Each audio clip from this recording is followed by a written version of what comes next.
연준의 보고서가 올해 초에 나왔는데 연준의 보고서는 이상했어요.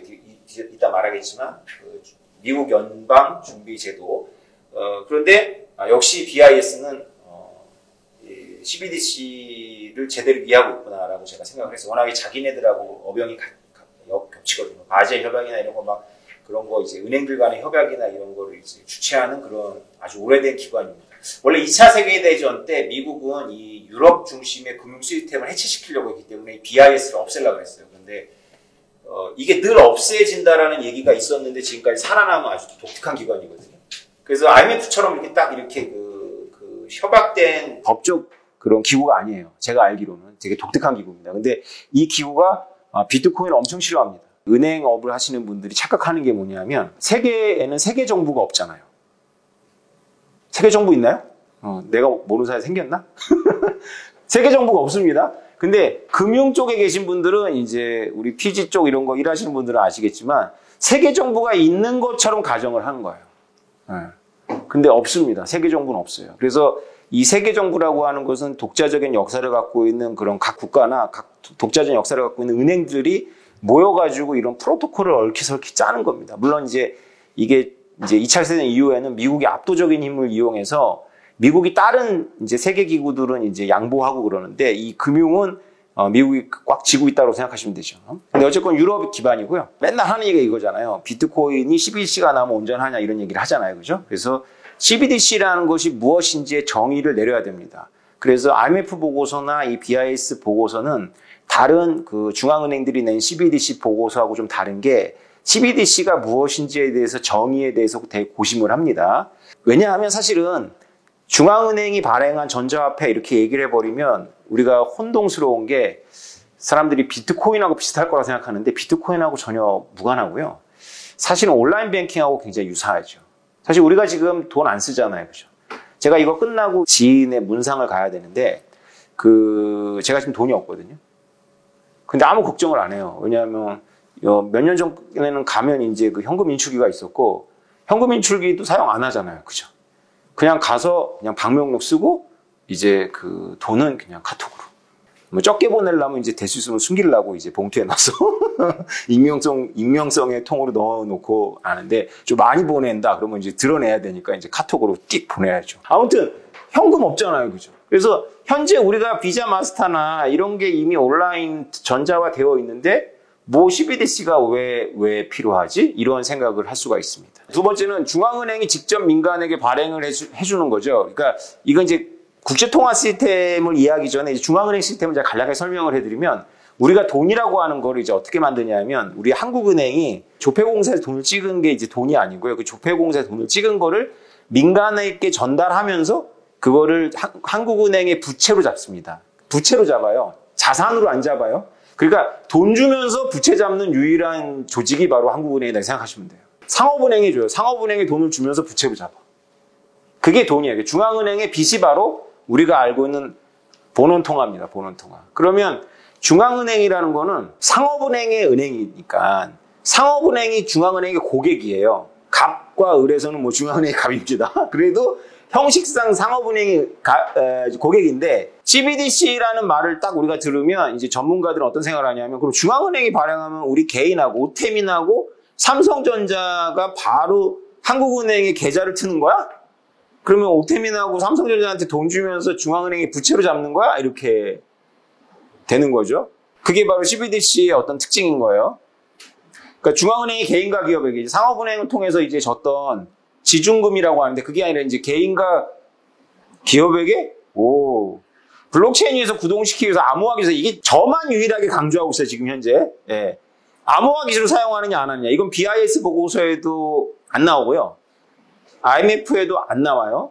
암호화 기술을 사용하는 거냐 이게 왜 중요하냐면 암호를 인증하는 거냐 그 사람을 인증하는 거냐 이게 되게 중요하거든요. 여러분들 지금 은행에서 디지털 머니 사용하려면 여러분을 인증해요? 암호를 인증해요? 사람을 인증하죠. 그죠? 사람을 따라가는 거잖아요. 사람을. 그래서 금융에서 제일 중요한 정보가 신원정보예요. 신원정보. 대출 받을 때 그거 절실하게 느끼거든요. 나에 대한 신원정보, 내 직업, 재산관계, 뭐 제가 이번에 뭐 부동산 때문에 대출을 몇 억 받았는데 정말 이거는 뭐 장난이 아니에요. 워낙 또 어렵게 만들어놨고. 그죠? 소득부터 시작해가지고 그냥 서류만 이만큼이야. 서류만. 금융 시스템은 사람을 확인합니다. 근데 만약에 CBDC가 비트코인 비스무리한 거라도 되려면 사람을 확인 안 하겠다는 거거든요. 우리 비트코인 사람 확인 안 하잖아요. 여러분들이 거래소에서만 비트코인을 사용했다면 사람을 확인하네 이렇게 생각할 텐데 비트코인을 생각해 보시면 이더리움도 마찬가지지만 오태민을 인증하는 절차가 없어요. 어떤 내가 갖고 있는 특정한 키가 바로 나의 자격을 말하는 거거든요. 그런데 CBDC가 그렇게 만든다, 안 만든다 이게 굉장히 중요합니다. 단순히 기술적인 문제가 아닌 거예요. 이걸 만드는 사람들의 세계관이 담겨 있는 거고 비트코인 현상을 바라보는 가치관이 담겨 있는 거고 앞으로 어떤 미래를 만들어갈 건지에 대한 사람들의 그 세계관 이런 게 투영이 되어 있는 겁니다. 지정학적으로도 매우 중요하고 4번 그 자체가 분산 시스템 블록체인을 활용할까? 중앙이 권력을 분산한다는 말일까? 그러니까 한국은행이 외환은행 니네도 이 서버 가져가고 기업은행 니네도 가져가고 국민은행 니네도 가져가. 그래서 우리 같이 서로 인증하자 이렇게 할까? 전혀 그렇게 생각이 없어요. 어떤 국가의 CBDC를 봐도 그럴 생각이 전혀 없어. 그러니까 애초에 블록체인하고 상관이 없는 거야. CBDC가. 비트코인처럼 증가율과 증가량에 대해서 통제하지. 그러니까 4번이 노라면 5번은 당연히 노겠죠. 연준이 CBDC 만들어 놓은 다음에 비트코인처럼 이건 수학에 의해서 지배돼. 비트코인처럼 우리는 이제 터치 안 해. 우린 터치 못 해. 이렇게 아무리 말해도 우리가 믿지 않는데 그걸 믿게 하려면 이제 비트코인처럼 만들어가지고 노드를 막 분산해야 될 거 아니야. 그죠? 그러니까 애초에 4번 할 생각이 없으니까 5번은 물어볼 필요가 없는 거죠. 그래서 이 정도 1, 2, 3번 정도? 암호화 기술을 사용하느냐? 암호화 기술을 사용하지 않는다. 그러면 비트코인과 블록체인이 열어젖히고 있는 이 스마트 콘트랙과는 무관한 거예요. 설사 디지털 머니를 만든다 하더라도. 암호화 기술 사용해야 되거든요. 근데 신원 정보를 확인할 거예요. 네, 그렇게 써 있어요. BIS에도. 자, 이건 IMF에서 만든 정의입니다. 몇 가지를 얘기했냐면 중앙은행이 발행하느냐, 법적 지불 수단이냐, 그 다음에 중앙은행이 발행은 안 했지만 중앙은행이 백업 하느냐, 법정화폐하고 이렇게 태그되어 있느냐, 스테이블 코인이죠. 그 다음에 제3의 중개기관을 거치지 않고 스마트폰으로 이동하느냐, 이런 거. 그 다음에 단지 돈이 아니라 프로그램이 가능하냐, 이렇게 6가지를 가지고 분류를 한 거예요. 이게 2년 전 자료입니다. 제가 IMF는 역시 똑똑하니까 공부 좀 했네 이런 생각 딱 들는 거예요. 공부 이렇게 해야 됩니다. 캐시는 이거 안 되고 다 되는 거예요. 종이돈. 그죠? 그 다음에 우리가 리테일 CBDC라고 해요. 리테일 CBDC는 이제 우리가 사람들이 CBDC로 머릿속에 떠오르는 게 바로 리테일 CBDC입니다. 그거 다 돼야 되는 거예요. 다 되는. 중앙은행, 법적, 당연히 이거는 같은 거니까 그 다음에 스테이블 할 거고 그 다음에 암호화 기능이 있기 때문에 스마트폰은 가는 거죠. 제3의 기관한테 인증받을 필요가 없는 거예요. 암호화 기술 있으면 그렇게 갈 수 있습니다. 피어투피어로. 그 다음에 프로그램 가능하다. 이게 나오겠냐고 이제 물어봐야 되는 거지. 이게 나오겠냐. CBDC라는 이름을 붙인 그 무엇이 나오냐가 중요한 게 아니라 얘가 나오냐고 물어봐야 되는 거예요. 그래서 제가 작년부터 얘 안 나온다 이렇게 주장했는데 저만 주장하고 있어가지고 사람들이 안 믿죠. BIS가 이제 드디어 CBDC가 국경을 자유롭게 넘잖아요. 비트코인은 국경이라는 개념이 없잖아요. 그죠? 국경을 자유롭게 넘게 되는 CBDC의 문제점에 대해서 BIS 보고서가 이제 워닝을 합니다. 자, 첫 번째. 이런 국경을 자유롭게 넘나드는 이 CBDC가 과연 브레튼 우드 시스템, 1945년도 전쟁이 끝나고 국가들이 모여가지고 약속한 현재 시스템, 현재 국제 금융 시스템하고 양립 가능하냐라고 질문하고요. 특히 경제가 허약한 국가, 우리나라는 아니겠지만 저는 이거 우리나라 아닐 거라고 생각 안 합니다. 로컬 통화 위기를 부추긴다. 왜 그렇죠? 여러분들이 만약에 연준에서 달러를 갖다 스마트폰으로 쏴줘. 그럼 여러분 다 선택지가 있어. 달러를 보유하고 싶어요? 아니면 이렇게 나날이 값이 떨어지고 있는 이 원화를 보유하고 싶어요? 원화로 물 사고 하니까 원화를 보유하겠지만 최소한의 것만 원화를 보유하고 좀 한 1년 이상 보유하고 싶다 그러면은 원화 보유할까요? 달러 보유할 것 같은데. 그죠? 그래서 제가 예견하기로는 일본은 디플레이션을 상당히 오래 겪었으니까 디플레이션 습관이 있어요. 그래서 달러보다 더 안전자산이죠, 엔화가. EU랑 일본 빼놓고는 다 중앙은행 폐업이다. 연준 CBDC가 바로 우리 스마트폰에 와서 꽂히면 대부분 이제 국가의 중앙은행들은 할 일이 없어진다. 그럼 이제 카페에서도 이제 달러 받을걸요? 안 받을 이유가 없는 거지. 자, 자본의 자유로운 이동, 국경을 마음대로 넘어가면 국경 방화벽이 있잖아요. 지금은 이제 좀 이렇게 환율 마찰이라는 것도 있고 또 굉장히 또 어렵게 만들어가지고 수수료 많이 내게 만들었어요.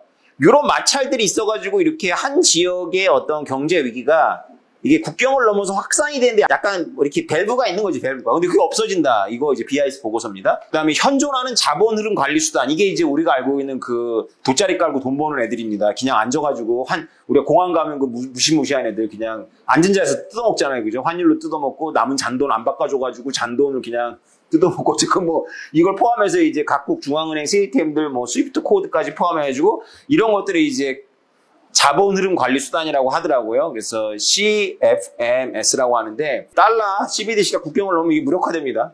이게 무력화되면 거시경제를 조작해야 되거든요. 이 관료들은 거시경제를 조작해야 되는 정책 수단이 제한이 되죠. 우리나라도 이제 많이 자유화가 돼서 지금도 제한이 되어 있지만 그런 수단들이 이제 무의미해지는 그냥 그거 피어투피어로 그냥 돈이 왔다 갔다 하는 거니까 무서운 얘기 써 있어요. 이게 이제 제가 보기에는 펀치라인인데 BIS 보고서에 뭐라고 써 있냐면 근데 이거는 지갑을 통제하면 더 직접적인 관리가 가능하다는 거예요. 그래서 우리가 CBDC가 BIS나 IMF나 미국 연준이 아주 노골적인데 걔네들이 말하는 CBDC는요. 우리가 생각하는 CBDC 전혀 아니고요. 일단 암호화 기술 안 쓰겠죠. 그죠? 신원을 확인할 거예요. 그 다음에 뭐까지 결합이 되냐면 GPS 기술까지 결합이 돼요. 그래서 내가 한국인인데 한국 원화를 갖고 있었는데 지갑이 국경 딱 나가면 불통 딱 되는 거야. 그런 생각 딱 한다니까. 그 다음에 제일 문제가 뭐냐면 상업은행들이 망해. 상업은행. 그러니까 여러분들이 상업은행에 통장 갖고 있잖아요. 그죠? 상업은행에 통장 갖고 있는 이유는 이자 많이 줘서 갖고 계세요? 당좌예금이에요. 내가 언제든 찰 수 있는 거. 그런 거 이자 많이 붙어요? 몇 원 붙던데 몇 원? 근데 왜 거기 둬요? 그치요? 온라인 뱅킹 때문에 거기 두는 거예요. 사실 지금은. 온라인 뱅킹 때문에 거기 두는 건데 만약에 중앙은행이 나한테 CBDC를 쏴줘. 그러면 그거를 다시 은행에 여러분들 다시 넣을 거예요? 그냥 스마트폰에 담아놓고 쓰겠죠. 그러면 은행들이 자본이 없어져요. 왜냐하면 은행들이 장기 대출을 해줄 때 장기 적금을 가지고 장기 대출을 해주는 게 아니거든. 단기 저축을 가지고 장기 대출을 해줘요. 그게 은행의 면허의 본질이거든요. 이거 왜 은행만 할 수 있냐면 여러분들이 저한테 돈을 맡기고 여러분들이 다 동시에 안 찾아. 여러분들 중에 한 명이나 두 명이 찾으니까 내가 그거 정도만 가지고 있고 나머지는 장기 대출로 내가 고리로다가 다 돌려가지고 여러분들한테는 몇 원씩 이자 주면서 내가 그냥 돈 버는 거거든? 그 면허가 바로 상업은행 면허예요. 그런데 그게 호주의 CBDC 보고서 보니까 상업은행 60% 상업은행 자산의 60%가 당좌예금이야. 그러니까 나같이 게으른 사람들이 그냥 넣어놓는 거야. 뭐 특별히 이자를 생각하는 것도 아니고 그냥 넣어놓는 거야. 온라인 뱅킹 되니까. 그게 없어지는 거죠. 이게 가장 큰 문제죠, 사실 CBDC. 왜냐? 중앙은행의 역사를 보면 아시겠지만 중앙은행은 원래 상업은행들의 The Land of Last Resort잖아요. 그러니까 최후의 보루잖아요. 금융은 결국은 그 마지막 보증인이 필요한 거예요. 왜냐하면 정규 분포가 이렇게 생겨가지고 굉장히 낮은 확률로다가 발생해야 되는데 이 정규 분포 모양이 좀 특이해가지고 여기가 이렇게 떴어. 그래서 100년에 한 번 일어나야 되는데 이거 10년에 한 번씩 일어나는 거야. 3시그마 밖에 3표준표차 밖에 있는 게 일어나. 근데 이게 왜가 문제냐면 이거 한 번 일어나면 죽는 거거든. 그러면 한 번 일어나지만 이게 잘 안 일어난다 그래가지고 이 안에서 알고리즘 돌아간 문서가 있어. 공격 들어와가지고 그 3시그마 바깥에 있는 현상이 발생했을 때 결국은 손잡아줘야 되거든. 그러니까 이건 역사적으로 증명이 된 거예요. 누군가 손잡아줘야 돼. 그걸 만드는 게 바로 중앙은행이야. 잘 안 일어나지만 그래도 한꺼번에 막 패닉에 빠져가지고 한꺼번에 인출 사태가 일어나지. 그 뱅크런이잖아요. 그때 내가 너한테 무한 신뢰를 줄게. 무한 신용을 제공해줄게. 그래서 만들어진 게 중앙은행인데 처음에 이렇게 천사 같은 얼굴을 만들었다가 나중에는 중앙은행이 그 인사에도 개입하고 막 사사건 거 다 개입하는 거지, 그지? 어쨌건 중앙은행은 상업은행을 위해서 만들어졌는데 이 중앙은행이 CBDC를 만들면 상업은행을 완전히 망하게 만들 수도 있는 거야. 연준에서 달러 CBDC를 만들면 전 세계의 중앙은행들이 폐업을 하고 지네 나라의 상업은행도 폐업을 하는 거야. 그럼에도 한다면 그거는 이제 음모론적인 거죠. 그러니까 세계 정부가 있는 거지. 그럼에도 한다면. 전 세계가 어떻게 되는지 난 모르겠고, 달러는 살려야 돼. 그래가지고 이제 달러가 빚이니까 달러를 했는데, 이제는 이제 기관만 달러를 이제 저축하는 게 아니라, 저기 그 전 세계 몇십억 인구가 달러를 저축하면, 저축한다는 건 뭐냐면 나한테 청구 안 된다는 거거든. 빚을 만들어서 빚을 갚을 수 있는 유일한 권위체는 바로 미국이고, 미국의 연준이잖아요. 세계는 망해도 달러를 살려야 돼 할 때 할 수 있을 거야, 이거. 그래도 못 살릴 거예요, 그 달러는. 지금 BIS 보고서에서는 CBDC가 누구도 가지 않은 길이라고 말하는 거예요. 누구도 왜 가지 않았냐 하면은 현재와 미래가 이렇게 있는데요. 이 3원이야, 3원. 하나는 뭐냐 하면 중앙은행이 발행하는 거야. 그 다음에 하나는 뭐냐 하면 이것이 보편적으로 쓰이는 거야, 결제. 얘는 전자형이냐? 이런 거예요. 자, 보세요. 중앙은행이 발행했고 보편적으로 결제 수단에 쓰여. 이게 현금이에요, 현금. 중앙은행이 발행하진 않았지만 보편적으로 결제로 쓰이고 전자형이야. 이게 우리가 쓰고 있는, 지금 현재 쓰고 있는 전자뱅크, 온라인 뱅크. 그죠? 그러니까 원래 화폐는 중앙은행이 만드는 것 같지만 사실은 중앙은행이 상업은행한테 주면 상업은행이 그거 가지고 신용을 창출하거든? 그거 말하는 거예요, 그거. 뱅크 어카운트. 이거는 뭐냐? 전자적이고 중앙은행이 지중금, 이렇게 생각하시면 돼요, 지중금. 이건 우리가 안 쓰죠. 중앙은행하고 상업은행과의 관계. 자, 그런데 뭐가 비어있죠? 우리 가게에서 커피 사 먹을 수 있어. 중앙은행 발행하고. 그리고 그게 전자 형태야. 그러면 CBDC를 누군가가 발화했다. CBDC라고 내가 발화했다는 그 의미를 알고 쓰건 모르고 쓰건 이걸 말하는 거야. 이게 리테일 CBDC, 리테일 CBDC. 왜 리테일 CBDC라면 원래 저게 CBDC인데 각 기관들이 저거 나오면 안 되거든. 그러니까 구별을 해서 하는 거야. 이거는 리테일 CBDC다. RCBDC고 우리가 만드는 거는 다른 거야. 우리는 뭐 MCBDC, 뭐 WCBDC에서 또 누군가 뭐 게이트웨이를 두고 중앙을 두고 뭐 이렇게 하겠다는 거야. 이 비트코인하고 무관하게 삼성페이가 신용카드 회사들의 정보를 삼성이 다 그 게이트웨이에 남겨가지고 한다면 처음에만 이제 신용카드에 우리가 잔고가 있으니까 내가 쓰다가 보면 이제 그게 삼성이나 모든 정보를 갖고 있고 하다 보면 그냥 삼성이 다이렉트로 해버리면 되는 거거든. 그냥 그 갤럭시로. 다 필요가 없어. 뭐 보안 이상하다는데 그 기술 다 있을 거거든. 그럼 기존에 이거 보안 망태가 다 필요가 없거든. 뭐 QR코드에 다 가버려. 그게 바로 이거예요. 그게 바로 이거. 중앙은행이 발행은 안 한 거죠. 세 가지를 다 충족시키는 게 우리가 고민해야 되는 CBDC예요. 그리고 이게 지정학적인 돈이야. 이게 나오면 지정학이 깨지는 거야. 그래서 이걸 고민해야 되는 거예요, 우리가. 이걸. 연준의 CBDC 보고서를 제가 보고 얘네들이 블록체인 나오기 전에 CBDC 고민했다라는 생각이 제 생각인데 상당히 굳혀지더라고요. 반년이나 늦춰가지고 만들었어요. 블록체인과 암호화폐에 대해서 거의 언급하지 않고 있어요. 다른 CBDC 보고서는 그래도 블록체인이 어쩌고 뭐 크립토 암호화폐가 있어서 도전이 있기 때문에 우리가 중앙은행이 해야 되지 않냐. 연준에 그런 말 거의 안 나와. 상업은행과 혁신시대 붕괴를 우려하고 아까 얘기했죠. 그거 얘기해. 그 다음에 자금 세탁 원천적으로 차단한다고 되게 좋아해. 그냥 신원 다 드러나는 거야. 그냥 신원 다 드러나. 그러니까 애초에 암호화 기술 쓸 생각이 전혀 없어. 그 다음에 개인의 프라이버시가 노출돼 약간 걱정해. 우리가 껌 싸먹어도 노출되는 거예요, 이제. 예. 중앙은행 데이터베이스 나오니까. 근데 놀랍게도요, 연준의 CBDC 보고서에는 국경을 넘나드는 문제를 심각하게 우려하지 않아. 이거 굉장히 중요하거든요.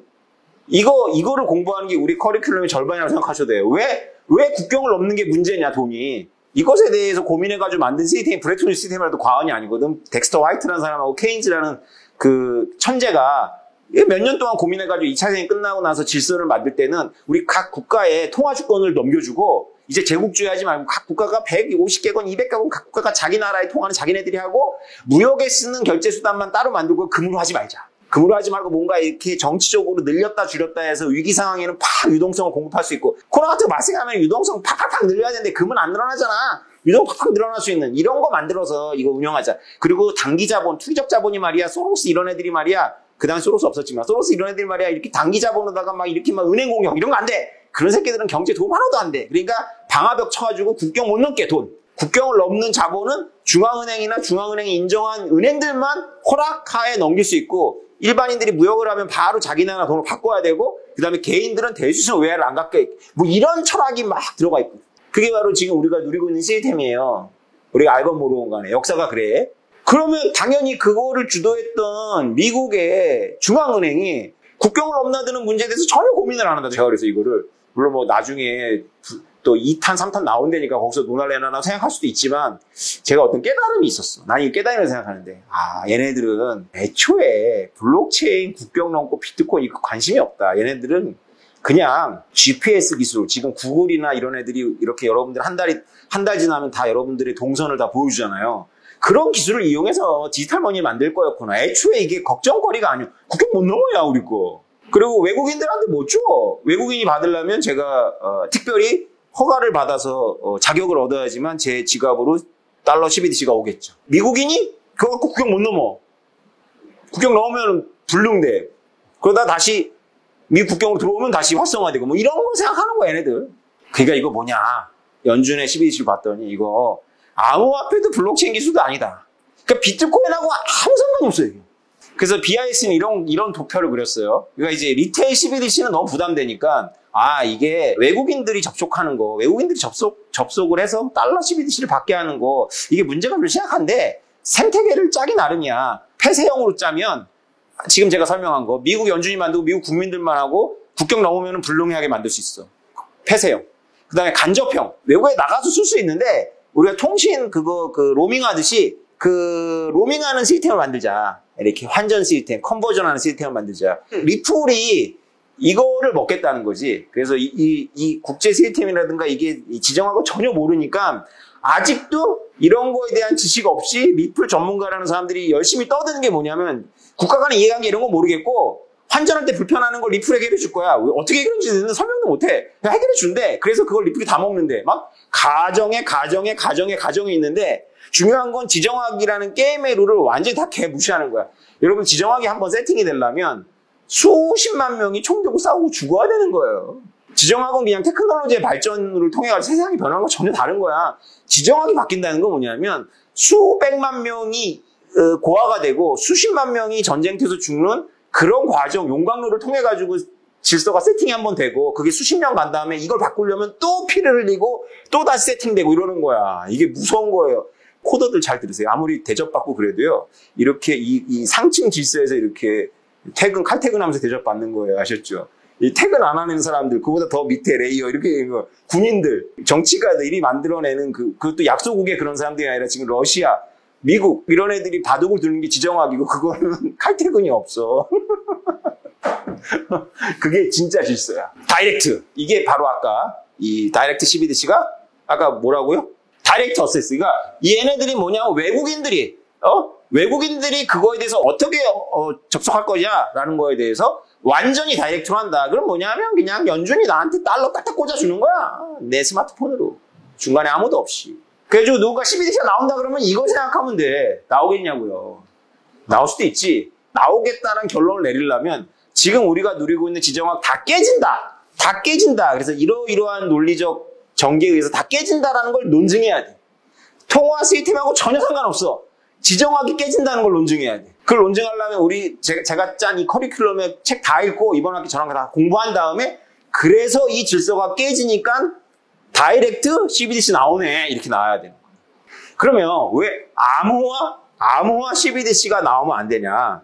암호화 CBDC가 나왔으면 좋겠어. 암호화 CBDC라는 건 뭐냐면 내가 오테미용 검증하지 않고 나한테 암호키가 있는데 그 암호키가 있으면 내가 그 돈을 인출하거나 할 수 있어. 그게 비트코인이잖아, 그죠? 그런 CBDC는 안 나올 건데 나왔으면 좋겠어. 왜 나왔으면 좋겠냐면 중국이 깔짝댄 게 바로 이 CBDC거든요. 3년 전에 하겠다라고 해놓고 지금 계획 다 바뀌었어요. 이름도 CBDC라고 안 써. 그냥 이유안 해가지고 우린 CBDC 아닙니다 했어. 중앙은행 발행 안 합니다. 그러면서 이제 꼬리를 내린 게 뭐냐면 눈치를 챈 거예요. 이거 암호 시스템 만들었다고 하면 작살난다. 여러분 비트코인이 이더리움에서 거래되는 건 아시죠? 여러 가지 방법이 있어요. 중간에 보증자가 비트코인을 담보해가지고 이더 토큰을 발행할 수도 있고 아예 중간에 보증자 없이 비트코인을 프로징해가지고 그 암호키를 n분의 1로 분해해서 그게 비트코인하고 동가로 해가지고 발행되게 할 수 있어요. 그래가지고 암호화로 안 해. 되게 어려운 개념 알려드릴게요. 아토믹 스왑 개념입니다. 이걸 알아야 돼요. 왜냐? 이 비트코인하고 블록체인하고 이 스마트 컨트롤을 만드는 시스템이 무시무시합니다. 주류들이 생각하는 것보다 이게 무서운 기술이거든요. 물론 다른 것도 있지만 이 아토믹 스왑 기술 때문에 그렇습니다. 아토믹 스왑 기술은 뭐냐면 이종체인 간에 서로 상호 운영하는 시스템이에요. 2017년도에 아토믹 스왑이 이론적으로 있다가 처음으로 성공했는데 비트코인하고 라이트코인을 제로 논리지로다가 교환에 성공했어요. 제로 논리지라는 건 뭐냐면 여러분하고 나하고는 제로 논리지가 아니잖아요. 대충 이름도 알고 이런 거잖아요. 그죠? 근데 여러분이 마약상이고 내가 돈을 갖고 있으면 서로 믿을 수 없는 상태에서 이렇게 거래하는 게 제로 논리지거든. 배경 누구의 연출 이런 거 몰라요. 그러니까 그런 상태에서 거래를 한 거예요. 비트코인하고 라이트코인이. 그리고 성공하고 나서 지금 발전하고 있는데요. 개념은 이런 겁니다. 비트코인에 원래 이제 넣을 수 있었던 시스템인데 최근에 이제 보강이 된 건데 전차적으로 타임락 시스템을 넣었어요. 어떤 시간 안에 어떤 조건이 완성되지 않으면 묶어버리는 거예요. 비트코인을 동결시킬 수가 있는 거예요. 움직이지가 않는 거예요. 그 동결됐다는 게 주지의 사실이 되니까 내가 잠금을 내가 못 푸니까 상대도 믿을 수 있는 거예요. 그게 굉장히 중요한 기준이에요. 그걸 시간 잠금이라고 합니다. 시간 잠금만 있는 것이 아니라 해시도 타임락이 중요해요. 해시 타임락. 그러면 해시 값을 가지고 시간을 잠가버리는 거예요. 해시는 뭐냐면 제가 프리이미지라고 해서 어떤 숫자를 넣으면 제 비밀번호에 넣으면 어떤 값으로 나타나는데 이 값을 가지고는 이건 다 보는 값인데 내 비밀번호 모르는 거야. 이게 해시예요. 됐죠? 여러분이 나한테 비밀번호를 가지고 해시 값을 만들어주면 나는 여러분 비밀번호 몰라. 근데 내가 그 해시를 가지고 타임락으로 잠가버려. 금고를 만들어 잠가서. 거기다 내가 돈을 넣어두면 여러분은 내가 여러분의 해시로 잠갔으니까 여러분만 열 수가 있어. 여러분만 열면서 뭐 하냐면 여러분의 비밀번호를 나한테 보여줘. 그러면 내가 그걸 갖고 여러분이 잠근 걸 내가 풀어. 내가 풀어서 내가 돈을 가져갈 때까지 이게 타임락에 걸려있어. 풀어도 타임락이야. 그럼 내가 먼저 가져가. 내가 가져가고 나서 갖고 가게 되는 거죠. 뭐 이런 장난이 가능한 거야. 이런 기술을 가지고 이제 믹스를 하면 첫 번째, 은행을 거치지 않은, 어차피 뭐 은행 필요 없죠. 그리고 중앙이 없는 거래소가 만들어질 수 있어. 네가 가지고 있는 이더 뭐 20개하고 내 거 비트를 하나 바꿀래? 오케이, 그거 바꿔요. 그러면 너 먼저 비트 보내, 씨. 내가 보내면 얘가 먹고 튀어. 그지? 네가 뭐 이더 보내! 그러면 이더 보내면 내가 이더 받고 튀어. 그래서 교착되잖아, 교착.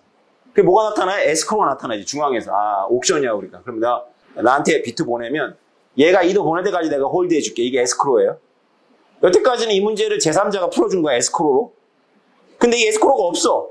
근데 이 교착을 어떻게 풀어? 야, 너 비트 보내! 내가 이더 보내줄게. 아, 내가 너를 어떻게 믿냐? 너가 이더 보내, 내가 비트 보내줄게. 이게 풀린 거야. 왜? 내가 보내놓고 시간에 잠기는 거야. 걔가 보내고 시간에 잠기는 거야. 그래서 서로 믿을 수가 있는 거지. 이 잠겼다는 게 주제 사실이니까. 결론.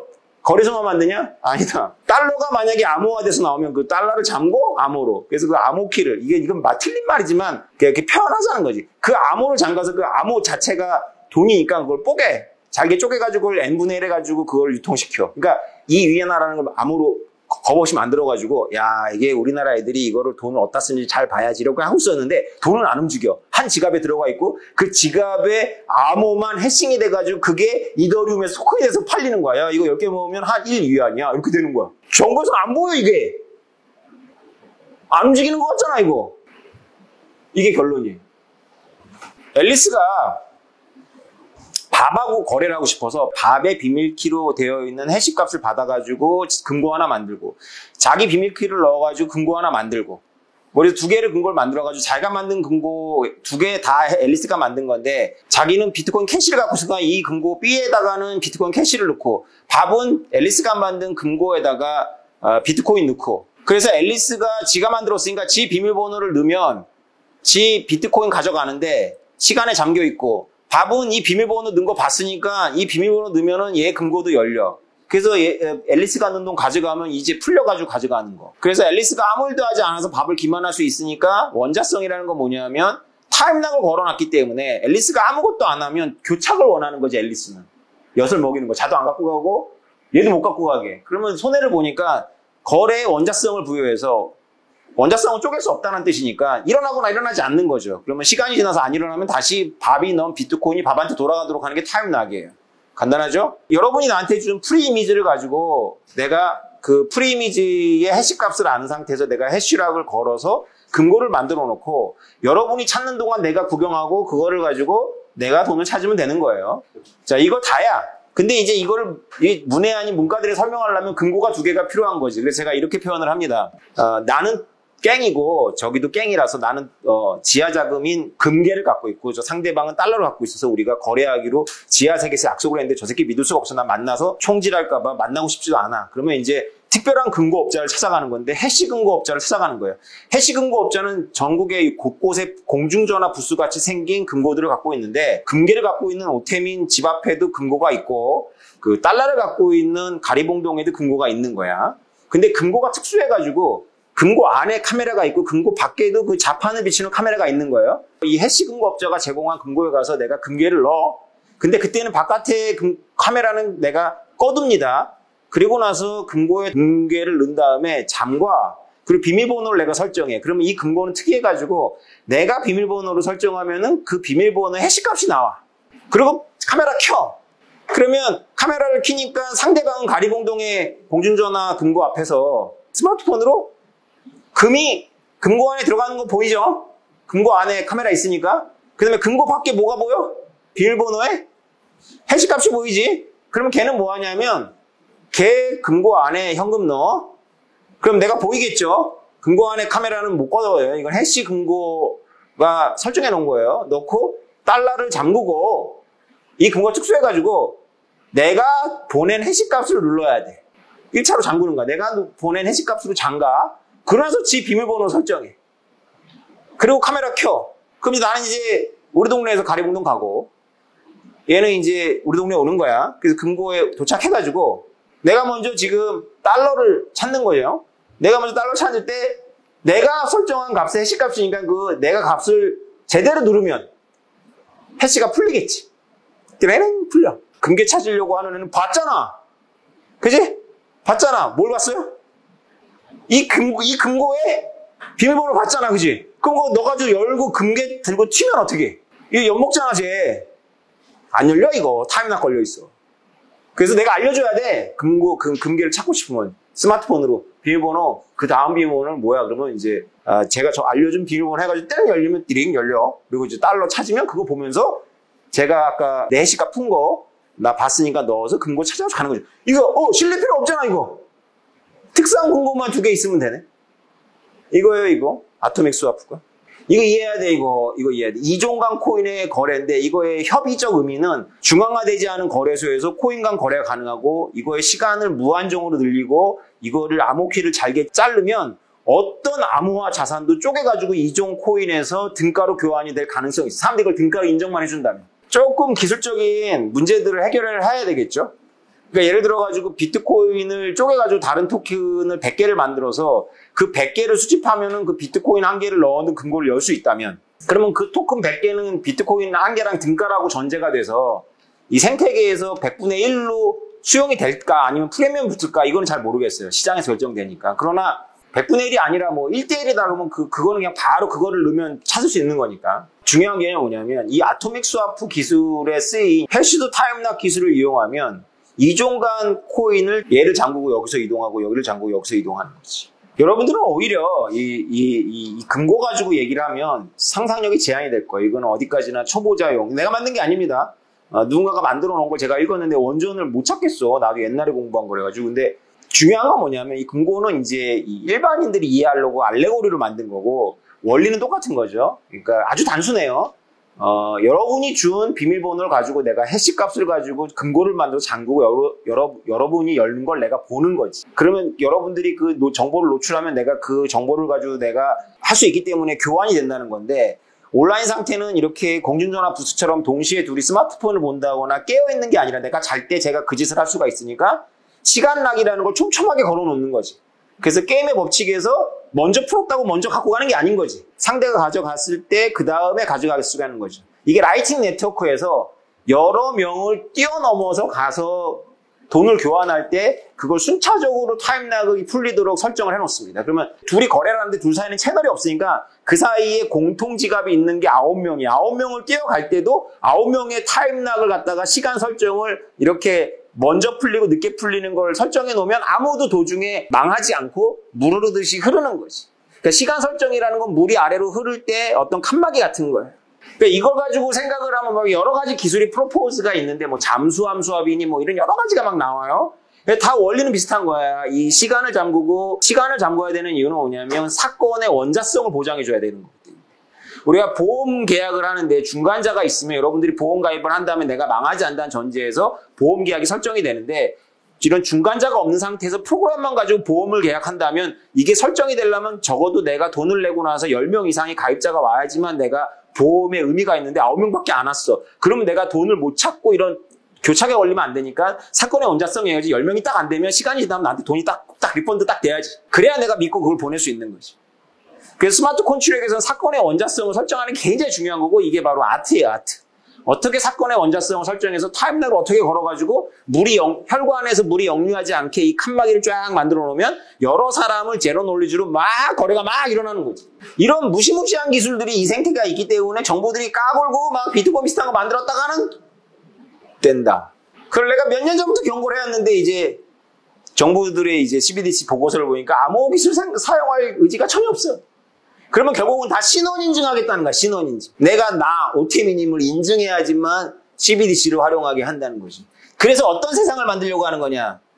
이것이 중요한 것인데 리카즈라는 사람이 쓴 은행이 멈추는 날 같은 세상을 만들려고 하는 거죠. 이 금융 시스템 전반에 대해서 회의적인 입장을 가지고 이제 계속 책을 쓰시는 분인데요. 이런 얘기를 이 책에서 이거는 이 코로나 팬데믹 전에 나온 책이 2016년도에 나온 책인데 이 사람이 음모론자는 아니에요. 음모론자는 아닌데 음모론자들하고 굉장히 유사한 말을 하는데 그게 뭐냐면 전 세계 금융 엘리트들이 지금 무슨 꿍꿍이가 있냐면 금융 동결을 한번 하려고 한다. 한번 뉴딜을 하려고 한다. 그냥 지구를 그냥 한번 딱 리셋. 그 얘기 들어봤어요? 리셋? 그래서 이 책에 보면 놀라운 문구가 나오는데요. 이 사람은 비트코이너 아니에요. 비트코인 좋아하지도 않고 비트코인에서 회의적입니다. 근데 이런 준비 딱 하고 있었는데 비트코인 나와가지고 되게 당황하고 오씨 뭘 준비하고 있었냐면 마이너스 이자율을 매기고 집을 용처로 지정할 수 있는 디지털 머니를 만들려고 하셨다. 케인즈안들은 재정정책을 선호하고 통화론자들은 통화정책을 선호하는데 둘은 똑같아요. 둘 다 인플레를 선호하는 거야. 잘 따져보면 인플레를 선호해가지고 연금생활자들을 교사시키는 거지. 왜냐하면 젊은 사람들이 사냥을 해왔는데 야 채권자의 몫이야. 자본가의 몫이야 해서 왕창 가져가면 젊은 사람들이 일 안 한단 말이야. 사회에 활력을 주려면 채권자들을 교사를 해야 돼. 안락사를 시켜야 돼. 보통 노인이죠. 노인. 과거의 공헌자들을 안락사를 시키는 가장 좋은 방법 중에 하나가 뭐냐. 인플레거나 재정정책이지. 적자 재정을 운영하는 거야. 정부가 막 적자를 막 해는 거죠.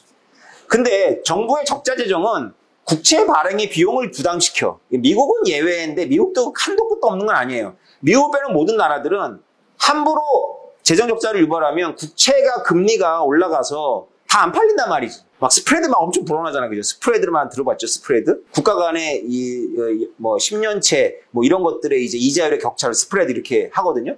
스프레드가 국가의 신용도에 따라 막 벌어지는 거지. 그러니까 국채 안 팔리면 이제 그때부터 이제 막 악순환 들어가는 겁니다. 재정 적자는 결국은 정부는 독특한 기구이기 때문에 미래의 빚으로 지금의 빚을 갚고 또 미래의 빚으로 또 그때 가서 빚을 갚을 수 있어요. 그래서 사실상 모든 나라의 10년 만기물은 다 영구채야.